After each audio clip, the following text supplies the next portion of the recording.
A parte das obras que están axudicadas á empresa que participou na licitación e que fixo unha baixa significativa e resultou adxudicataria,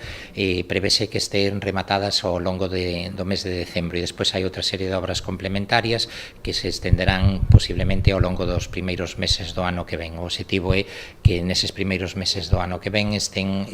a disposición do público as instalacións do edificio e que poda utilizarse xa para as distintas finalidades previstas. O Executivo no IES pretende desenvolver tamén nos próximos meses diversas actuacións nas inmediacións do edificio, unhas obras que mellorarán tamén o aspecto do casco histórico da vila nesa zona. Ademais, está previsto plantexar unha serie de actuacións complementarias de cara aos vindeiros meses no entorno do mesmo para mellorar tamén o aspecto desas beirarrúas desa fronte e mellorar o aspecto visual tamén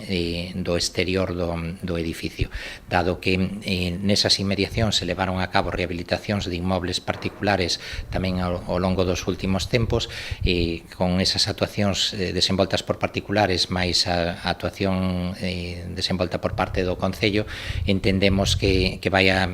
experimentar unha mellora significativa o aspecto desa parte do casco histórico. O investimento total que se pretende investir no edificio ascende a preto do 1 millón de euros, na súa maioría a través das axudas tramitadas polo GAL. 100.000 euros da Consellería de Cultura e o resto con cargo ás propias arcas municipais. Supón un dos investimentos máis importantes que se van a levar a cabo na vila en datas recientes, porque estamos falando de que cando este rematada a actuación total xunto co equipamento e o distinto mobiliario ademais, pois